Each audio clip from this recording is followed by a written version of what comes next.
The Rosen Report, sports like never before. Brought to you by Gooch Live and Paramount Sports Management. Here's Rosey.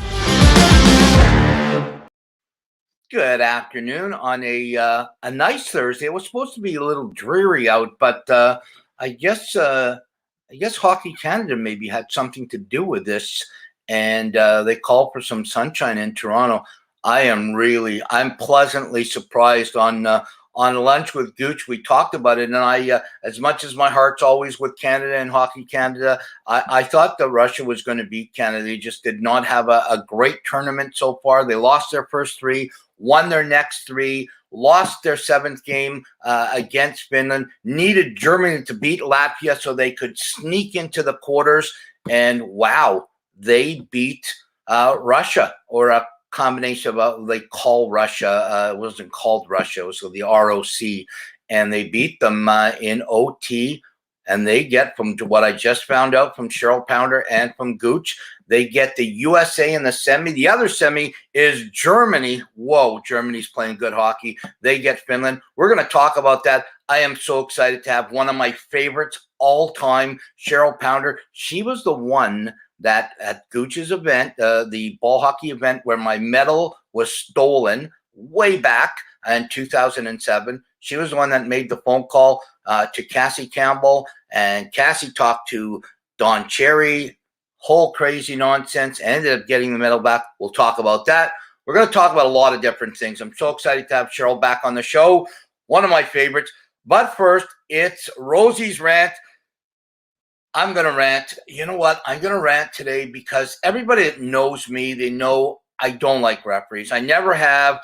I had some incidents when I played. I'm 11 years retired, and I'm 2 years now, 28 months clean and sober. I've tried to make amends to a lot of people. There's probably a lot of referees in the world I should make amends to. I'm not going to. I'm not a big fan of referees, and I want to rant about the refereeing in the NHL. I am just, man, you guys set the tone from the beginning, boys, and then the players will play to the tone. But when you let something go, a cross-check to the head, you let it go, and then a face wash, you call that. Guys don't know what's going on. It drives me crazy. I want to ask Cheryl. I know I talked to Gooch about this. I want to ask Cheryl her opinion on it. She's probably going to be more politically correct than I always am. But I'm not a big fan of the way the referees have been calling the games. I honestly hope the NHL handles the incident with Mark Scheifele to the point that they should handle it. Not sure whether they will or not. In my opinion, it was not a great play. Scheifele is a nice guy and a real good player, never been suspended, but it was vicious.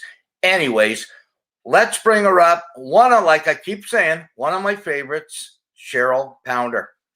Hey, Rosey. And when you keep bringing up that when you lost your medal or it was stolen, it still goes right here. I will never forget that as long as I live, turning around and your medal being gone. And I felt like vomiting because I just could see the look on your face, the pain, the angst, and deservedly so. And it takes me back, but thank goodness it's all good. You have your medal.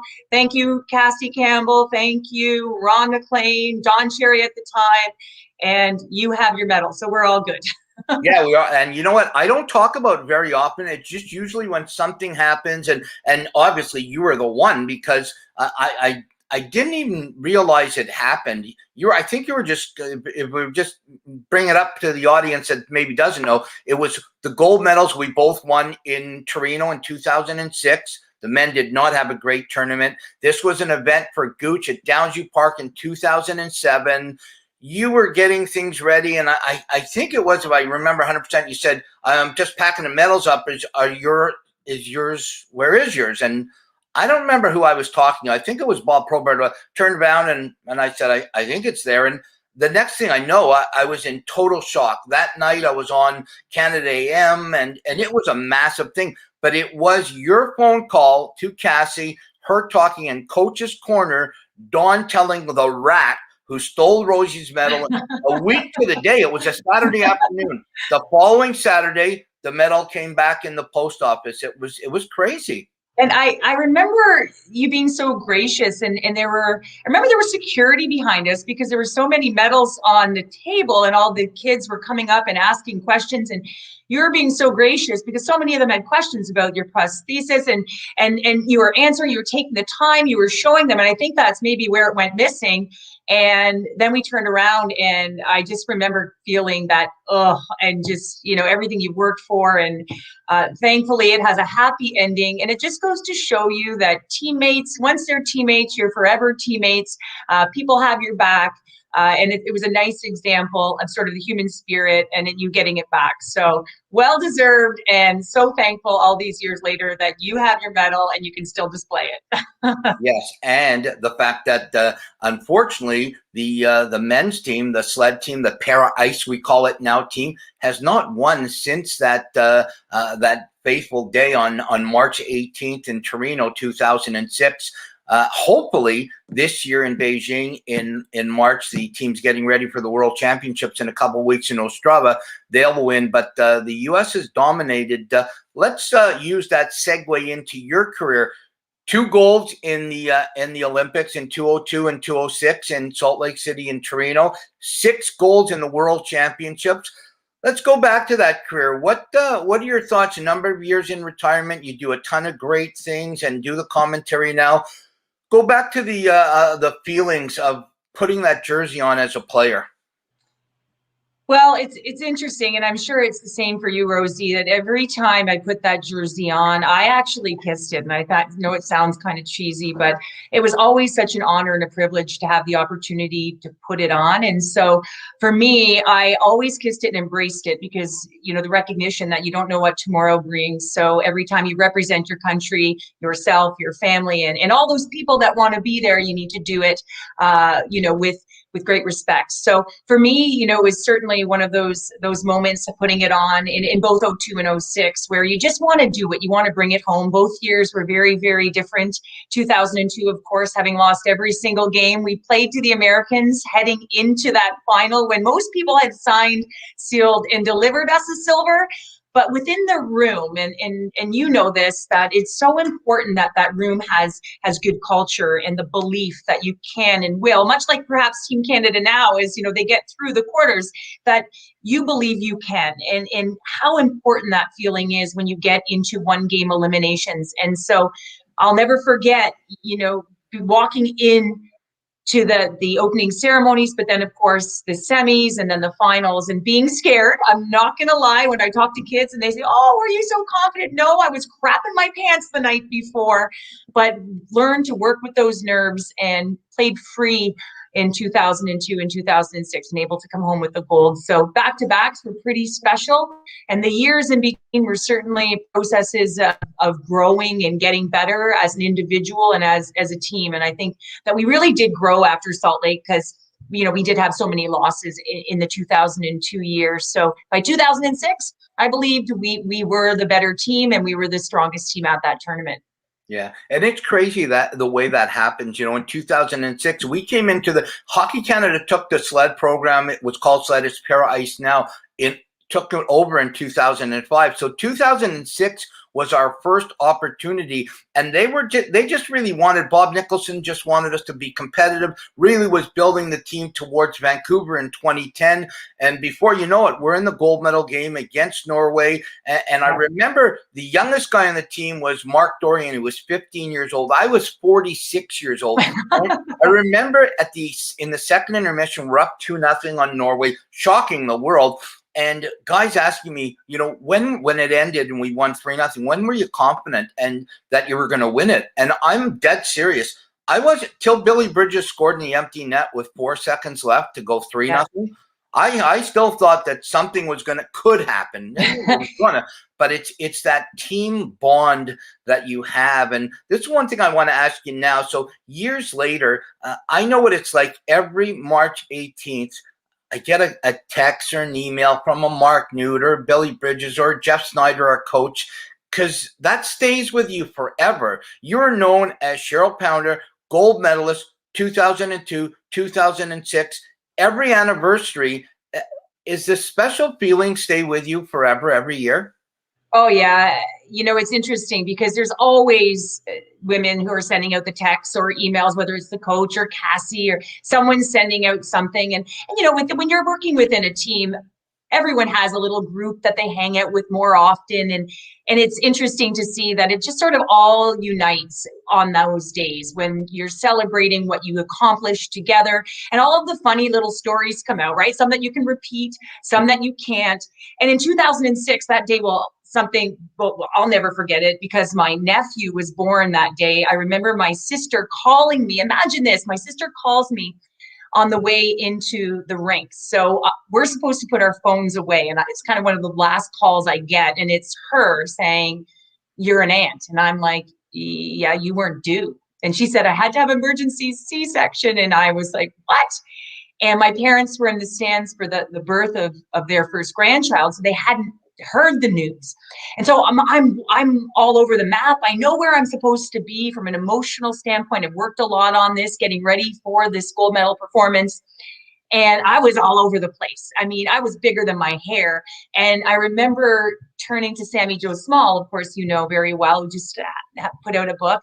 And I said, "Can you find my parents?" Because she wasn't playing. Right. And she did it. She went and found them. And right after the game, I remember looking up at my parents saying, "We did it. We did it." And I was crying and they were crying. And all my mom could say was, "It's a boy."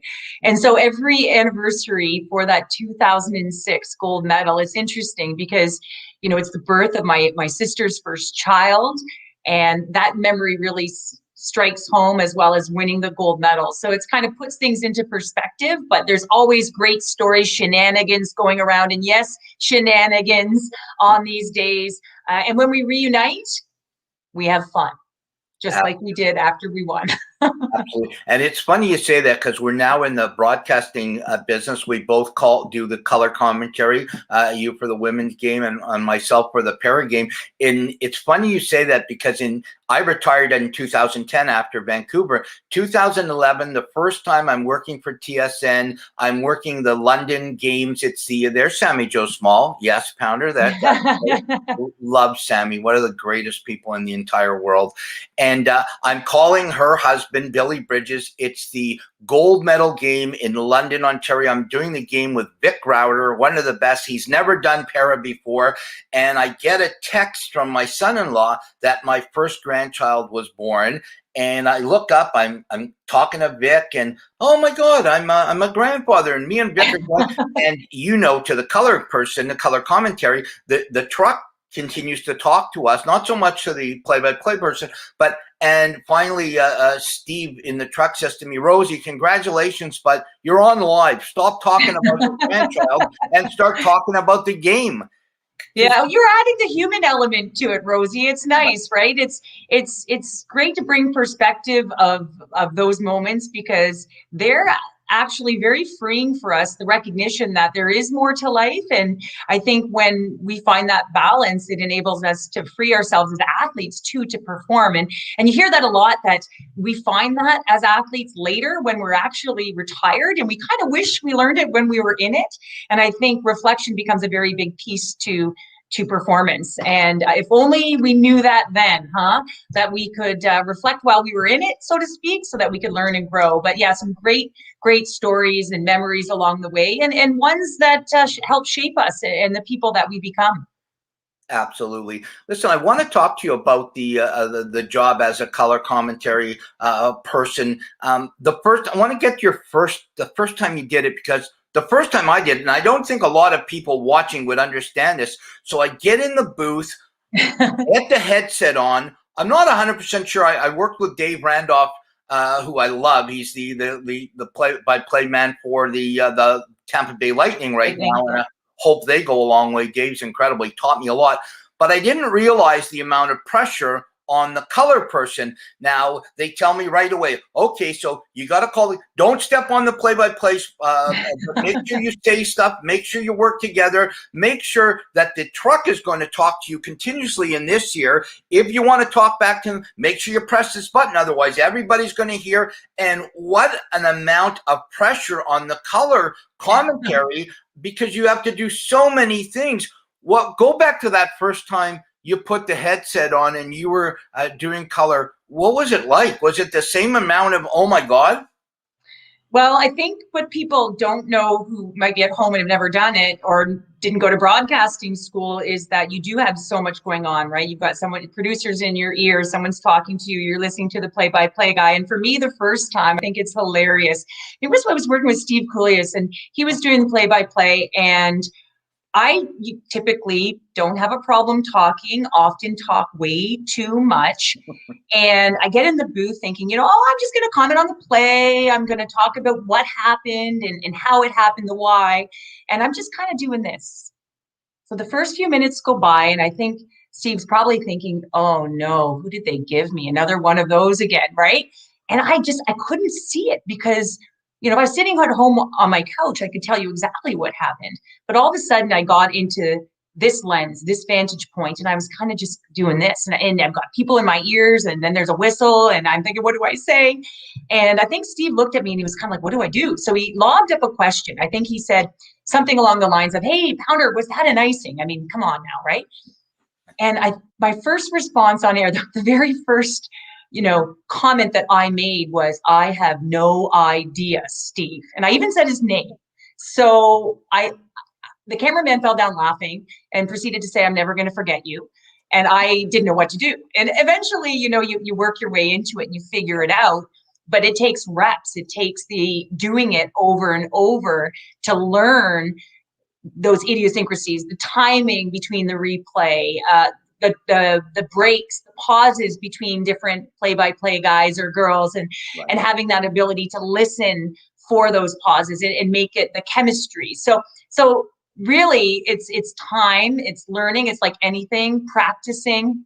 And now I find myself, I watch games all the time. I listen to what the commentators say very differently than when I used to watch games. So the learning, and then of course, learning what button to press when you want to play. I think people don't recognize that, oh, I can ask for a play. I think it took me a year to figure that one out. And that was Cassie Campbell Pascal. We were in Sweden and she's like, Pounder, use your button. And I'm like, button? What button? Right? Yeah. And oh, wait, I can tell them what to replay. Oh, this is great. Now I know what's coming. So that was a real eye opener and sort of changed the way I spoke about the game, and certainly helped me grow in that realm. So a big, again, to former teammates who are doing it, who wanted to see me get better. And so a lot goes out to them, just like Dave Brandor for you. There was a lot of people along the way for me as well to give me a hand. Yeah, absolutely. And I'm glad you said that, because I want to go there. We do this. I'm very fortunate that Gooch Productions have given me the opportunity for the Rosen Report. And Sunday night now I have a show called The Journey with Brad Barco. We talk about disability. I love this. I love the fact that we can break grounds for a young disabled boy or girl, for a woman that wants to get involved in hockey. You are amazing. One of my, you do such a great job now. But that beginning, when you're not sure, and you press the talk back to your producer and say, hey, can you get me an ISO on number 18? People don't understand how difficult that is at the beginning. Talk to us about how proud you are, because I know I am, turning on Hockey Night in Canada and seeing Jen Botterill, seeing Sammy Joe Small, the way that the broadcasting, the women in broadcasting are not only getting a chance to call the women's game, but a chance to call the game. And I'm hoping one day that the powers that be will understand that the para game's a great game, but the guys that do it can call all kinds of games. I'd love to call a women's game once, or call an NHL game. How proud are you? And you had such a huge part in that. It's awesome to see. My daughters watched the game, whether it be the PWHPA games that were recently just played, and Leah Hextall was in the booth with Cassie Campbell Pascal, and you're watching this crew talk the game and have an innate understanding of what's going on. Because at the end of the day, whether you're doing men's hockey or women's hockey, and been fortunate to have the opportunity to do both now, it's hockey. And you know the game, and you watch the game, and you break the game down, and you played the game. And so you knew when you were a little girl that you loved the game, and you've been a student ever since. So when you look and you watch Jennifer and you watch Sarah Nurse, or all of these young women that are coming into it, and some who are more alumni, whether it's Cassie or Jennifer or Sammy.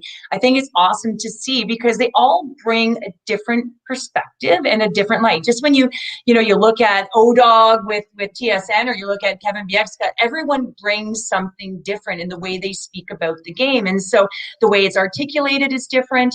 And it's great to see. And I'm proud of my teammates. I know the work that they put into their craft. I recognize the work that, I've had to do in order to be good at it. And when you're learning players and their idiosyncrasies and their tendencies, I've watched more hockey because I've had the opportunity to do the Senators, watched more hockey in the last probably 6 months than I have in a lifetime, because you really want to make sure you recognize the tendencies of those players. And I know that Jennifer and Cassie, that they're doing these things, and had the opportunity, on International Women's Day to have Sammy there, and Renata Fost and Angela James, and, people who've broken ground for the women's game, and to have the opportunity to speak to them about what they've meant to the game has been something that I look forward to, and I look to continue to see more of it happen. And when my daughter turns on a game, whether it be a male voice or a female voice booth, she can understand, say, yeah, I maybe I want to do that. And so I think that's pretty remarkable. And I think it's just a testament that these women, everything they do, they want to do really well. Right. They don't want to be okay at it. They want to be great at it. And that's something that I'm really proud of, and really excited that they're having such success in that realm. Yeah. And you should be proud, because you are a mentor and a true legend to open the doors for so many. And I love it. I hope the old boys that are listening will understand that hockey's hockey. And if you know the game, whether it's a para game, a women's game, a men's game, and you're good at it, you should have the opportunity to do it at the highest level. So you are breaking ground for so many, and I love it. I love watching. I love going back to watching Tessa Bonneau when she was on TSN. Yeah. And I remember talking to her on a flight to Calgary, and talking to her about that little girl that would come up to her and go like, oh my God, I want to be you. And that's what I think is so great. Talk to us about what's going on right now. And, we had a chance to be with Hockey Canada for many, many years. And once you're with the Canadian program, you're with them forever, whether they call you or they don't call you. Yet that joy that you have with the jersey when it goes on. I talked to Gooch today at noon on his show, and I didn't think Canada would win today. I just thought that team wasn't 100% together. Russia looked really good. They brought Ovechkin and some of the boys there, and they did it. They're in the semifinal. Losing their first three was not like Canada. Talk to us about the feelings of being a part of that organization and how proud you are of the boys today. Well, I think it's like anything. When you put the jersey on and you get into a tournament format, anything can happen in one game. And if you have belief in the room and you have a structure that you're going to follow and you all buy into, I think it's unbelievable what you can accomplish, and what energy does with every minute that game is tight. You get stronger and more confident. And so the belief in the room is massive. The trusting in the coaching staff and trusting in each other. But for me, that recognition that it's one game. And so no matter what that other side looks like, if you get into shooting lanes and you block shots and you sacrifice and you do those things that are required in championship hockey, then you can do it. And so we watched an unbelievable goal. Mangiapane, great drive, enters the O-zone, and then gets back open and Stetcher with an unbelievable double move to feed him to put it away in overtime. And the confidence that has to go into making those plays. I probably would have tripped over my own feet if I tried to make those plays, but it's pretty remarkable to see that confidence in an overtime. And that's resilience too. And sometimes when you have a little bit of adversity in your round robin, it's a building block. You get by that adversity and you squeak into the quarterfinals. You sort of lived that adversity. You had the struggle. And so you're building each and every game in tournament format. You want to have your best performances when it really matters. And that's what they did today. Yeah, and the great thing about it now is you're in the semifinal. So you're playing for a medal. Hopefully the win in the semifinal gets you a gold or a silver. But the fact that if they can beat the U.S. and then beat either Finland or Germany, those first three losses mean nothing. It's so great. Jordan, I love him, our producer, the Fanshawe kid. He's got the goal for us. Jordan, play it for us, please. Here it is right now. Yeah, there's Mangiapane. And I mean, just look at that Stetcher move. I mean, just backhand twice and then the feed across. But Mangiapane gets back open. That's the incredible thing. He's the one who dishes it to Stetcher. Look, and he gets back on his offside and he just says, thank you very much. And there it is. And so, again, but the drive, the ability and confidence to skate with the puck through the neutral zone, all of those things in overtime, which at sometimes, whether you're a pro or not, it can be scary. You know, you have nerves like anyone else. You put your pants on the same way anyone else does. So you've got to really work between the ears, and that's a big piece of the game. It's a big element. So it was nice to see them, put the pedal to the metal in overtime and get it done. Absolutely not. I'll guarantee you the D-man that let Mangiapane slip to the back door is going to be driving himself crazy, because you lose the quarter, you're done. That tournament's over. You got no chance to win, whether it's bronze or you're done. It's over with. And he just slipped off him a little. Smart play going back door and putting it in. I love it. I want to end with talking about the Women's Worlds this year. But before we do, I have to talk to you about the NHL right now. Your thoughts on what's going on? Are you a Leaf fan?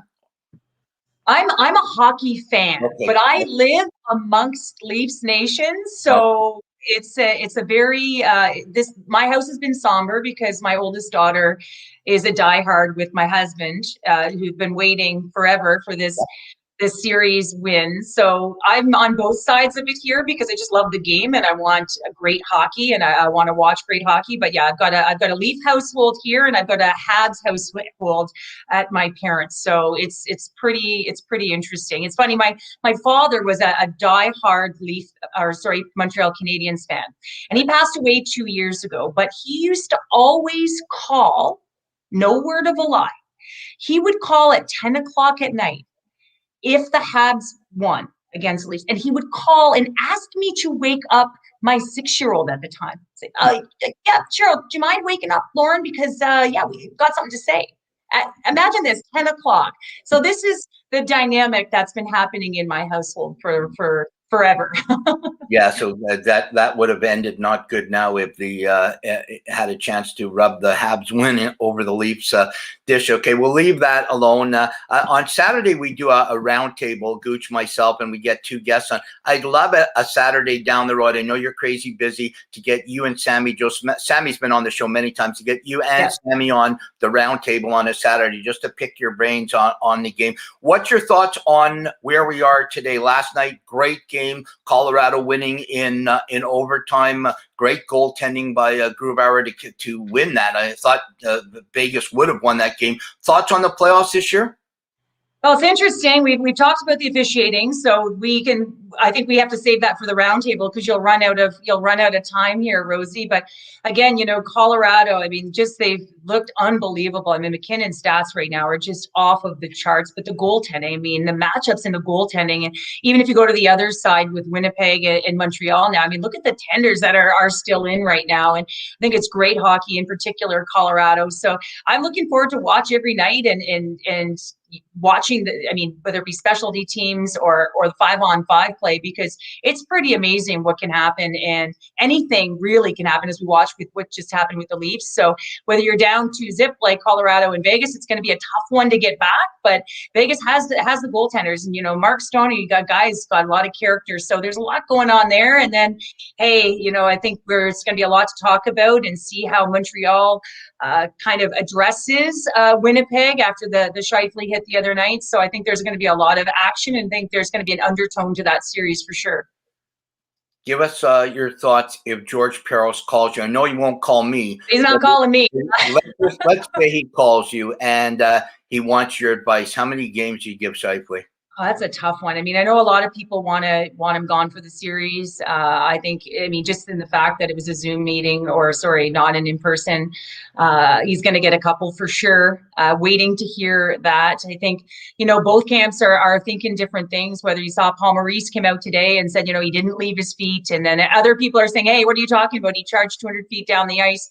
Evans is going to the net. He's going to put away the goal that's going to seal the deal. So what do you poke check? But certainly after the frustration that Scheifele had throughout the game, it was a tough hit. And I really feel bad for the families. It reminded me so much of Tavares in the first game against Montreal with the Leafs. And I remember just my heart just dropping and really a tear to my eye thinking about the family that was watching that. And so obviously the best goes out to the families and just hoping that Evans is okay. But at the end of the day, with the officiating, between goaltender interference and some of the penalties that have been calling, I'm not even sure, what is a call right now, and consistency. And we used to have this problem in the women's game, and I mean this from a different bench, like a different light, but in terms of consistency, because there was no full out hitting in our game, but there was contact. So there was this gray area. So you used to feel the temperature of the official at the beginning of the game, see what you could get away with, and then play accordingly. But it's so difficult right now because there's such an inconsistency between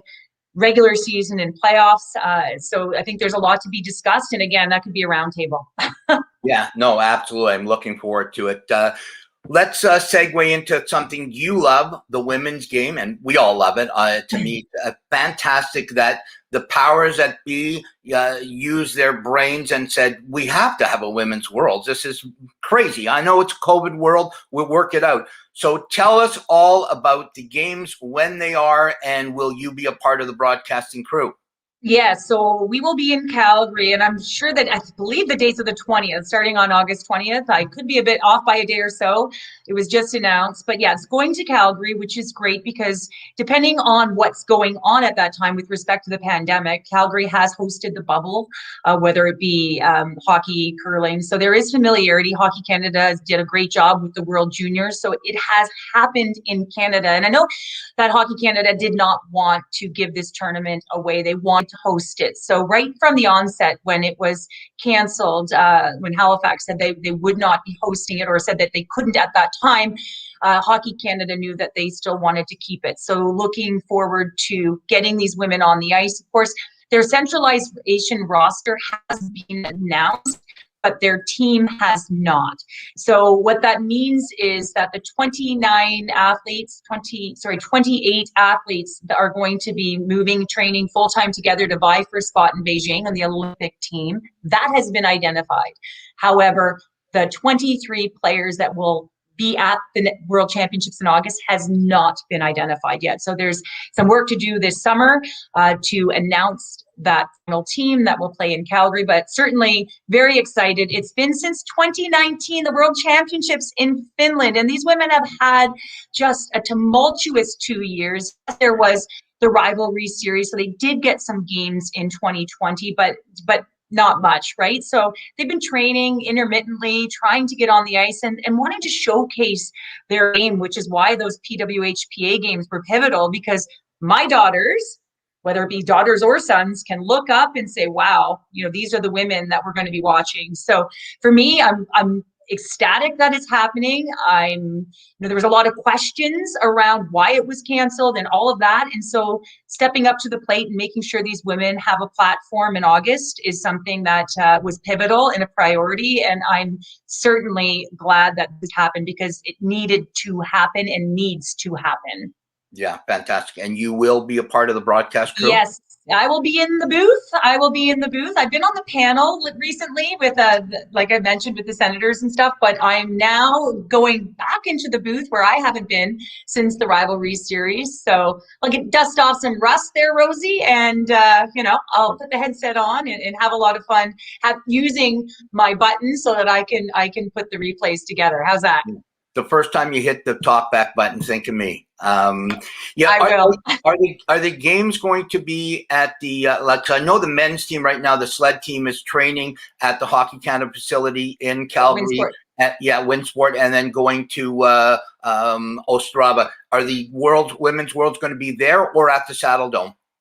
I'm not 100% sure right now. My guess is this going to be at Winsport, but again, I don't know exactly right now where they're going to be for, say, the finals, semis, and finals. I think there's a lot of talk too because they do want to have fans, right?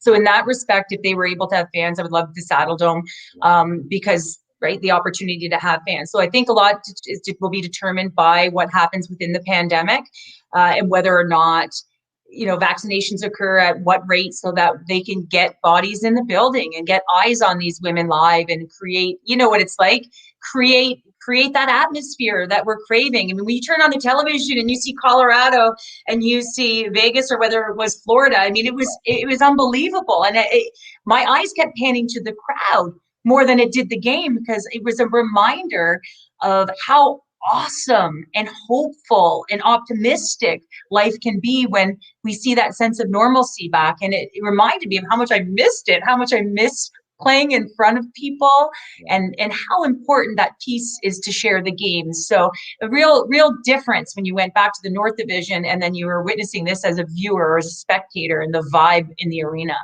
Yeah, no doubt about it. And for those watching, when the pandemic ends, if you get a chance to go to Calgary, beautiful place, one of the nicest places in the world.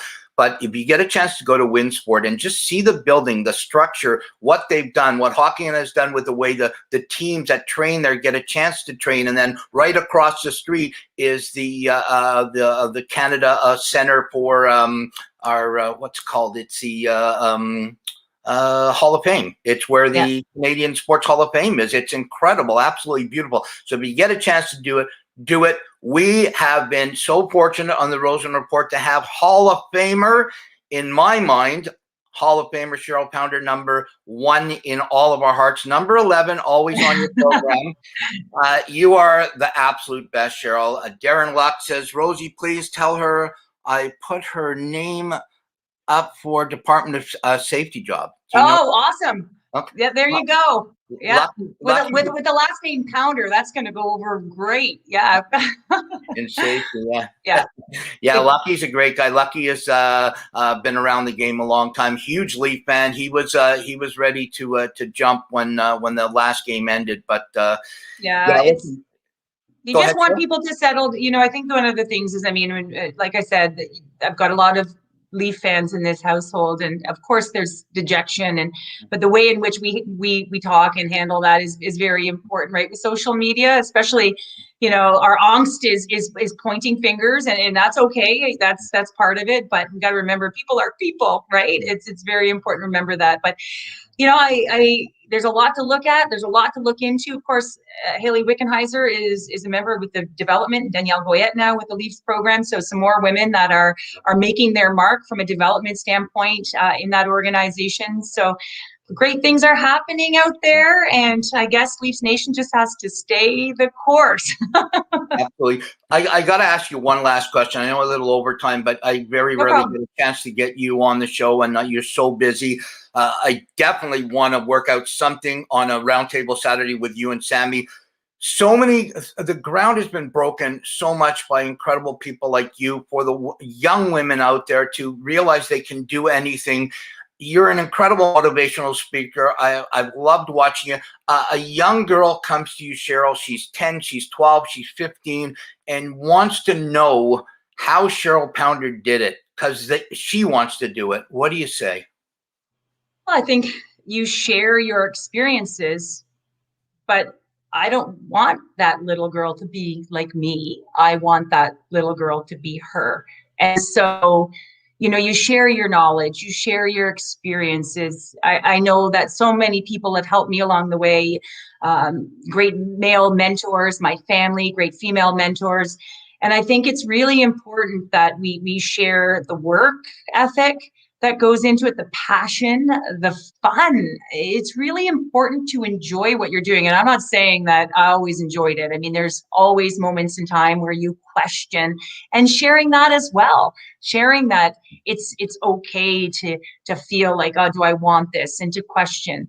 But I think at the end of the day, every individual needs to find their way, because what I brought was different than what Sammy brought, or was different than what Cassie brought, or Becky Keller brought.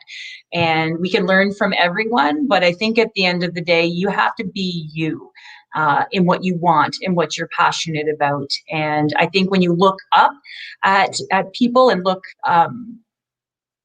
up to, I think you also have to look inside, because there's so many great qualities these young athletes have, and not even athletes. You don't have to be an athlete. It could be anything that you want to do in life. I mean, you could want to play chess or be an artist. And so finding that passion is crucial, and talking to people about learned experiences, but then finding your own way for you, because your path is your path. It's your story. And I think you got to stand on top of your story. So I want those girls to be themselves, but have opportunity to look to strive and achieve greater heights. So what we get to and the levels we get to is showing them opportunity, but for them to just be themselves and embrace who they are, their size, their strength, all of that, and just take every moment and enjoy it. Thanks, Cheryl. I have learned a ton from you over the years. You are a legend. In my book, always will be a legend. Sammy Joe Small, if you're watching, we are going to do it at some point, hopefully before the Worlds. We'll niche out a Saturday for Carrie, myself, Sammy, and you, Cheryl. Always a pleasure. Have a wonderful week. Thanks, Rosie. You too. Take care. Cheryl Pounder, I'm telling you, what an incredible defense! Not only incredible player, defenseman, what an incredible person. I've had the honor of watching her speak to groups, a motivational speaker, mesmerize the crowd, and she was the one that started the wheels in motion to get Rosie's gold medal back. Have a great rest of the day, great evening. There's great games on again tonight. The NHL is unbelievable. Let's see what happens with the player safety. Let's see what Mr. Scheifele gets. Hopefully, Gooch will be more happy and more excited after Game 2 than he has been in Game 1. Have yourself a great evening. As always, God bless. You've been listening to the Rosen Report, sports like never before, with your host, Rosey. Brought to you by Gooch Live and Paramount Sports Management.